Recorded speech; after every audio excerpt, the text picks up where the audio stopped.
Assalamualaikum warahmatullahi wabarakatuh. Perkenalkan, saya Karomah Kiroati Saada dari kelas 11 OTKPA. Di sini saya akan menjelaskan apa itu arsip, kearsipan, dan cara penanganannya. Arsip adalah suatu kumpulan warkat yang disimpan secara sistematis karena memiliki suatu kegunaan agar setiap kali diperlukan dapat secara cepat ditemukan kembali. Kearsipan adalah suatu proses kegiatan pengurusan atau pengaturan arsip dengan mempergunakan suatu sistem tertentu sehingga arsip dapat ditemukan kembali dengan mudah dan cepat apabila sewaktu-waktu diperlukan. Peralatan yang diperlukan diantaranya perforator, guide, alat tulis seperti ballpoint, pensil, penghapus, map snail hector, dan lain-lain. Sistem kearsipan dibagi menjadi 5, yaitu yang pertama abjad. Berbeda dengan sebelumnya, sistem penyimpanan arsip berdasarkan abjad biasanya menggunakan metode penyusuran dokumen yang dilakukan secara berurutan, mulai dari arsip berawalan huruf A sampai dengan Z, dengan berpedoman pada peraturan indexing. Yang kedua, tanggal. Sistem arsip berdasarkan tanggal, sistem penyimpanan arsip ini cocok untuk diterapkan. Biasanya, metode yang digunakan untuk indexing dimulai dari tanggal datangnya dokumen atau surat, lalu disusun dengan frekuensi tertentu, misalnya harian, mingguan, bulanan, bahkan juga berdasarkan tahun sesuai kebutuhan. Yang ketiga, subjek. Sistem penyimpanan arsip ini digunakan untuk menyimpan arsip yang dikelompokkan berdasarkan jenis masalah yang sering terjadi. Oleh karena itu, sistem ini sangat cocok diterapkan bagi instansi pemerintahan atau perusahaan yang sering berhubungan dengan keluhan pelanggan. Yang kelima, nomor. Sistem penyimpanan arsip ini biasanya digunakan oleh arsiparis yang melakukan indexing atau klasifikasi dokumen atau arsip berdasarkan nomor atau numerik sebagai pengganti dari nama orang atau badan. Penggantian tersebut dikenal pula dengan sebutan indirect filing system karena penentuan nomor pada arsip akan dilakukan berdasarkan pengelompokan masalahnya terlebih dahulu. Di sini saya akan mencontohkan cara penanganan surat berdasarkan sistem subjek.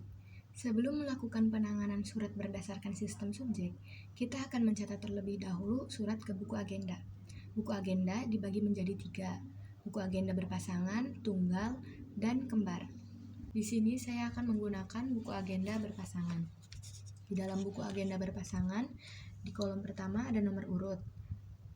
Yang kedua, ada tanggal terima, kita estimasikan 2 hari, ada nomor, tanggal, pengirim, perihal, diteruskan kepada.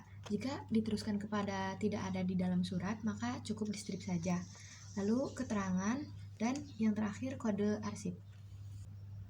Lalu yang kedua ada buku ekspedisi.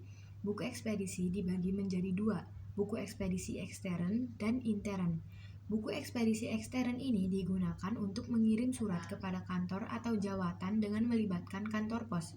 Sementara, buku ekspedisi intern ini digunakan untuk mengirim surat kepada kantor atau jawatan dalam kota atau staf dan para karyawan yang masih berada di dalam kantor tersebut, seperti surat tugas, surat peringatan, dan lain-lain. Di sini saya menggunakan buku ekspedisi intern.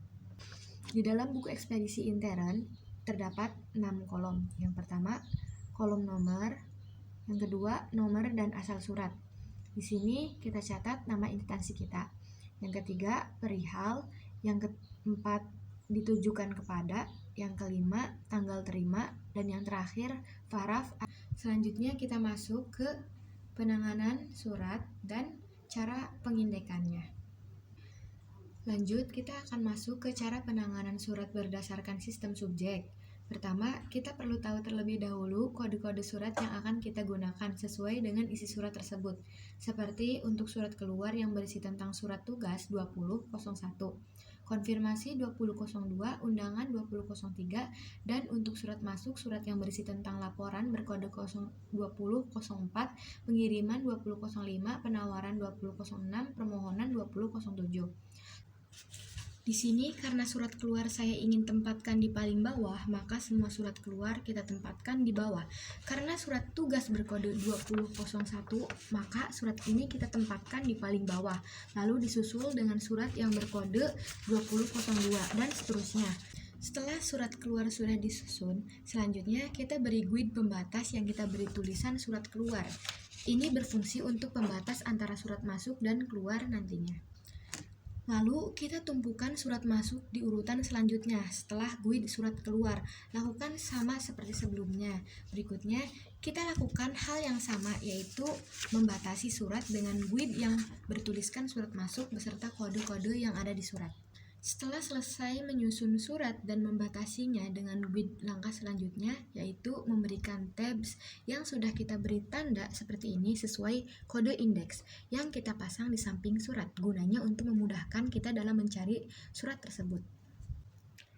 Jika sudah, maka akan tersusun seperti ini. Diusahakan agar menyusunnya dengan lurus dan rapi. Lalu kita bolongi surat-surat tersebut dengan perforator atau pelubang kertas. Langkah terakhir, kita pasangkan semua surat-surat tadi ke dalam map Snailhacker dengan posisi buku agenda dan buku ekspedisi berada di atas. Lalu kita kunci dengan penguncinya.